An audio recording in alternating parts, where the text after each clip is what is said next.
If you usually speed up your metronome while you're practicing, try this instead.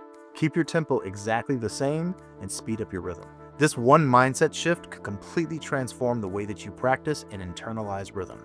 Let's get into it. Here's what most people do. They'll start, let's say, at quarter note equals 60, and they'll practice a passage, and then move it forward to 70, and then 80, 90, etc.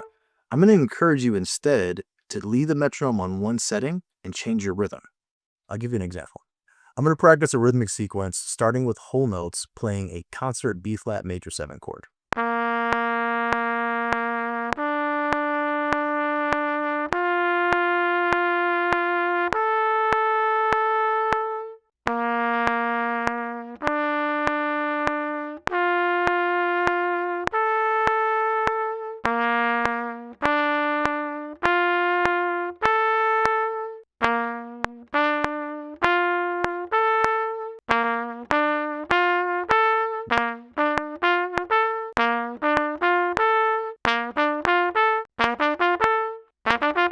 Alright, I'll go ahead and break down the sequence. When we start with whole notes, we're taking 4 beats and dividing it by 1, and it sounds like this.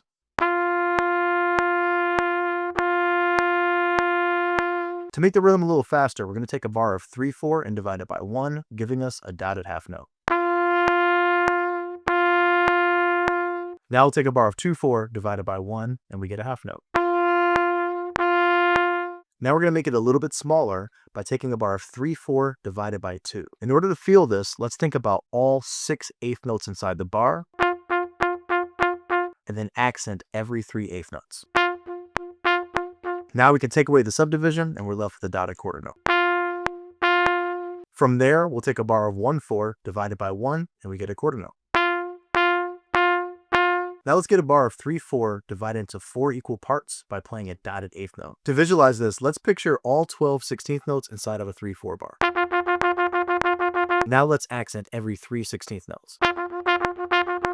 Once again, we'll take away our subdivision, and we're left with the rhythm of a dotted eighth note. Alright, next up is our quarter note triplet. We're going to take a bar of 2 and divide it into 3 equal parts. We'll start by visualizing 6 eighth note triplets inside of a bar of 2/4. Now we'll accent every other note. Let's take away that subdivision, and we're left with our quarter note triplet. Now we're simply going to divide a bar of 1 into 2 equal parts, giving us eighth notes. Then a bar of 1 divided into 3 equal parts, giving us an eighth note triplet. And finally, a bar of 1 divided into 4 parts, giving us 16th notes. Alright, let's try a couple of musical examples with this. You already heard me practice this with a B-flat major 7 chord. Now I'm going to play a Coltrane 2-5-1 progression using the pattern 1, 2, 3, 5, and let's hear what it sounds like as I practice starting on chord notes all the way through 16th notes.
Let's do the same thing, except now I'm going to practice a 4-note pattern of perfect fifths.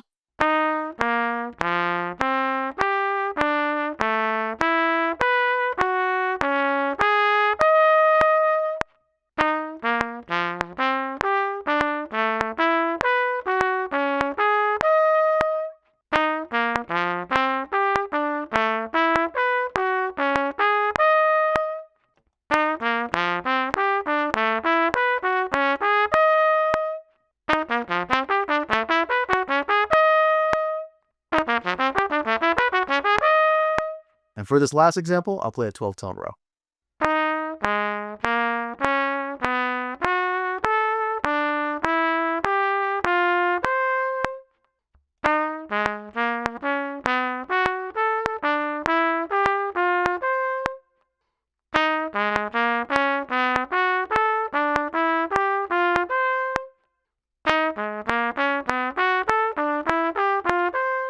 What's happening here is subtle, but it's really powerful. You're able to maintain one metronome marking while feeling different subdivisions and making things progressively harder as you go on. This also breaks certain habits that we might have as a soloist or a composer. A lot of times we can get stuck in a groove of just writing quarter notes and eighth notes.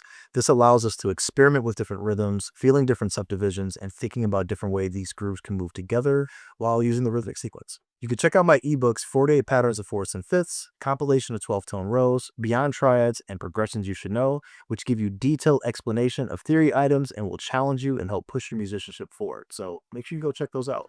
If you enjoyed this video, please give it a like, hit the subscribe button, and share it with a friend. Thanks so much for tuning in, and I'll see you next time. Peace.